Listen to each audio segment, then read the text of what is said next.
صباح الخير بنات، صباح النور، اللهم صل وسلم وبارك على سيدنا محمد.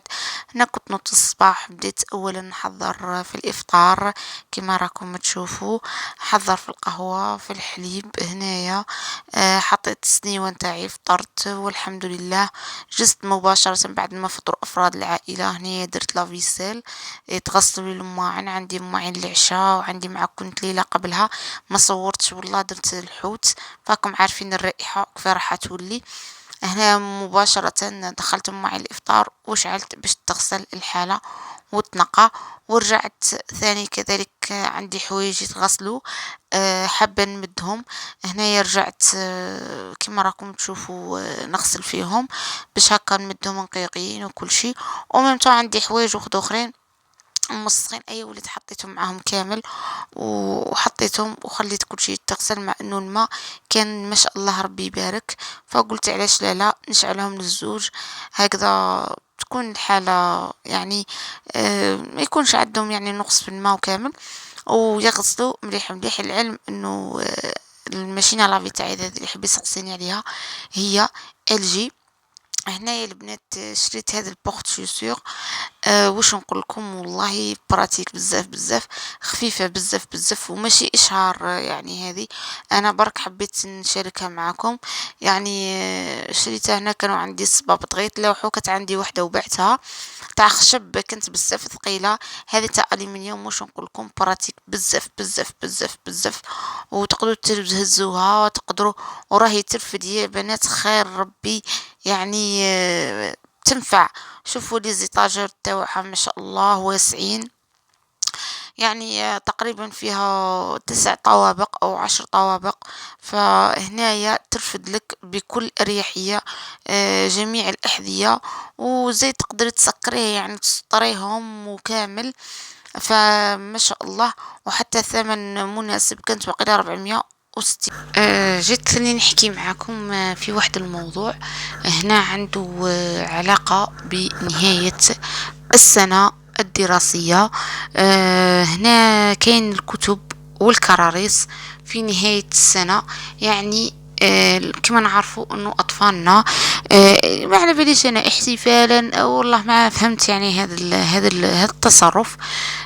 يروحوا يحكموا الكتب والكراريس ويطيحوا فيهم مزق مزق مزق، قطع قطع قطع في الزقاق، يولي الزقاق هذاك او الشارع نتاعنا يولي ابيض بالمعنى.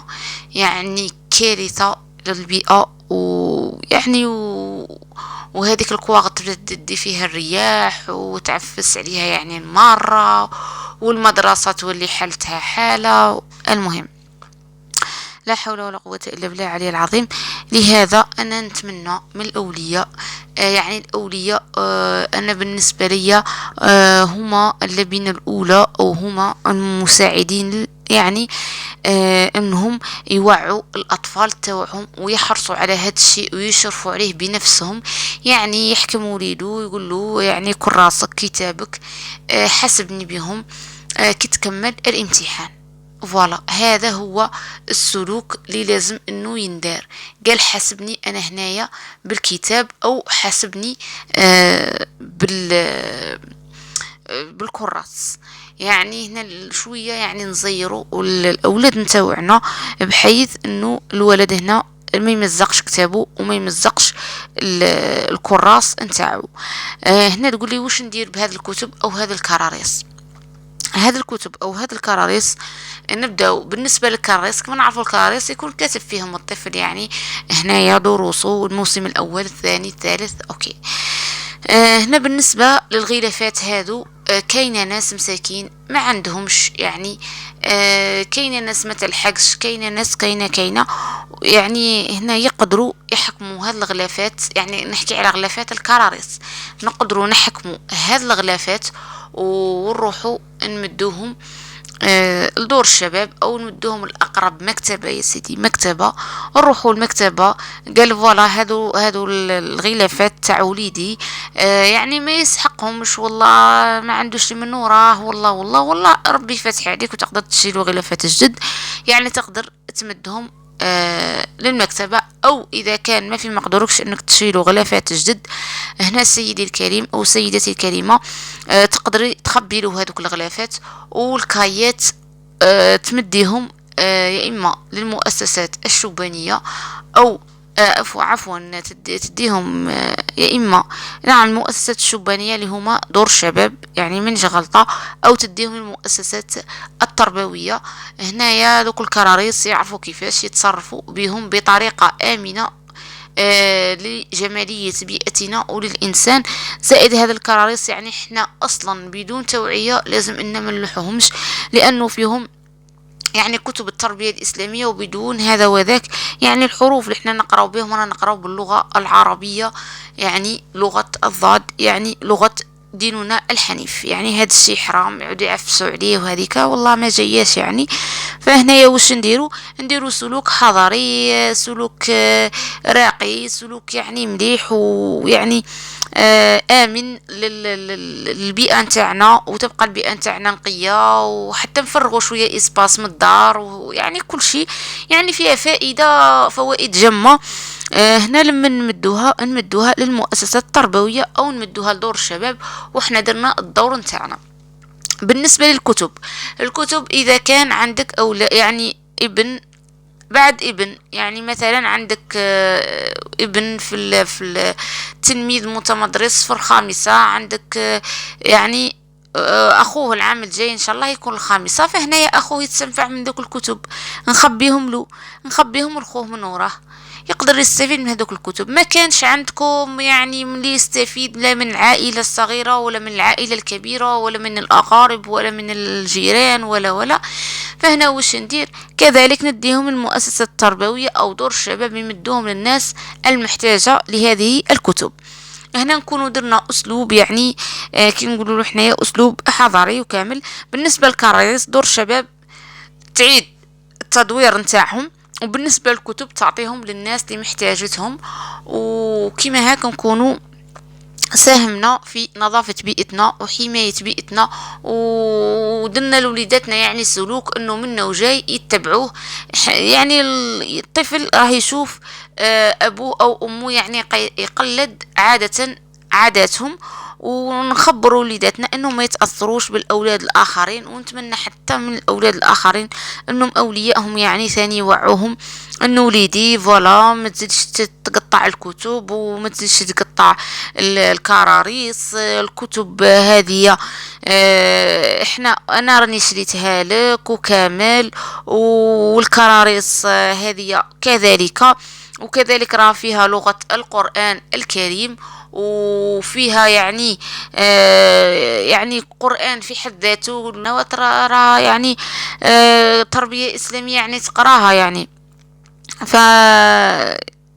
فهنايا هاد السنوات يعني كان مبرمجة عندهم التربية الإسلامية يعني لغة القرآن الكريم يعني، والقرآن الكريم في حد ذاته. فهنايا هاد السلوك نحاولوا أن ما نزيدوش نديروه احنا الأولياء، نوعوا أولادنا ونزيروهم ونوقفوا معاهم إلى أن يكونوا يعني هذا السلوك يبطلوه تماما، ويكونوا كما زمان كنا ما شاء الله نحتفلوا بنهاية السنة الدراسية، نحتفلوا بها مع الأستاذ يعني كامل الأساتذة الطاقم التربوي وإحنا التلاميذ، نجيبوا إكراميات، نديروا احتفالات مسرحيات، نقسموا علينا الجوائز على الأوائل وإلى آخره. وكنا نودعوا المدرسة بواحد الطريقة يعني كما نقولوا آمنة لنا للبيئة، ما نأذوا حتى واحد، ما نمزقوش، ما نقطعوش، ما يعني. وكنا نكونوا فرحانين جدا جدا، حتى نذكر انه اولياءنا يعني امهاتنا وابائنا كانوا يدوا هذه الكتب يعطوهم، قال فوالا يبان جار، قال انت عندك وليدك العام الجاي راهو طالع للسنه الفلانيه هاك الكتب. كانوا حتى الكراريس يديوهم، علاش يديوهم؟ باسكو تقول لك الام هنايا انا نحضر لوليدي نفهمه من هذا الكاياس، باسكو لي كور سوبلومونتير كانوا تقريبا معدومين، ما كانش، وكانت الناس ما في مقدورهاش، وكاين اللي ما يستعرفش بيهم، وكاين. فهنايا الام تقتصد تقول لك واش ندير، انا ندي كايات واجدين يعني نفهم فيهم وليدي، هنا تكون استفادوا، يعني استفادوا من الكراريس واستفادوا من الكتب بطريقة آمنة وصديقة للبيئة. فهنايا نحاولوا أن نكونوا حنايا يعني لوليداتنا يعني خير خلف لخير سلف كما يقولوا. يعني نرجعوا لهم عاداتنا تاع بكري، العادات الطيبة، العادات الأخوية، هذه العادات يعني اللي يكون فيها الانسان سالم والبيئه سالمه وما نضروش، يعني كما الاوراق ما تعرفون كيقعدوا كما كيتلوحوا في الشارع. والله عمال النظافه يعني يتعذبوا.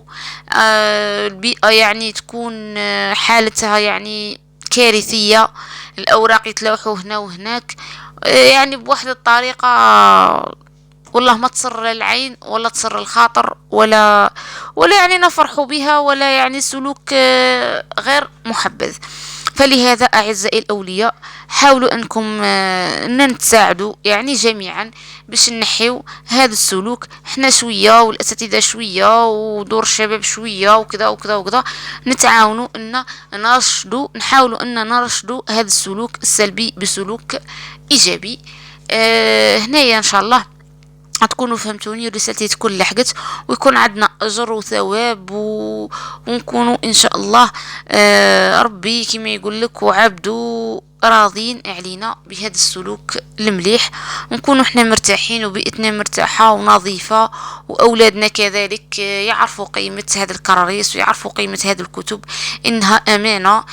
ماشي عبء عليه انه وين يطيح لدرجة انه يكون ضايق روحه منهم وقت يكمل السنة باش يقطعهم. نو، لا لا، هذا سلوك يعني غير حضري وسلوك غير يعني لائق انا نشوف فيه. فهنايا معليش وليداتنا يخطئوا وحنا نصحوا لهم، وان شاء الله ما يكون غير الخير. نتمنى رسالتي تكون وصلت، ونتمنى الاولياء انهم يدوا هذا الشيء بجدية ويحاولوا الحد من هذا السلوك، لا للتمزيق في الشارع، وندوهم لمن عدنا وين نحطوهم. كان يقول لك يا سيدي ما نحطوهمش هنا في الدار وكذا، انا نحير فيهم. شفت امهات يا سيدي معليش ادي المؤسسة التربوية، ما عندكش كاع لمن تعطيهم ادي المؤسسة التربوية القريبة لك، ادي لدار الشباب، ماشي مشكلة، احنا نعاونكم فيهم.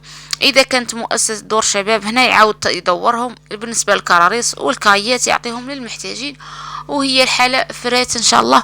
وكما قلت نتمنى التلاميذ اللي يكملوا الامتحانات يعني ان شاء الله تكون هذه الامتحانات تمت على خير وخدمتوا فيها، ونتمنى لكم النجاح النجاح النجاح ان شاء الله، والانتقال الى السنة الموالية. كما نعرفوا راه جاية شهادة التعليم المتوسط لأبنائنا التلاميذ وشهادة البكالوريا، نتمنى لكم كذلك النجاح. يعني نتمنى لكم انه الامتحانات تجيكم اسهل ما يكون، نتمنى انكم تنجحوا وتفرحوا ثاني نتوما وتكون سنتكم يعني سعيدة. والسلام عليكم ورحمة الله تعالى وبركاته.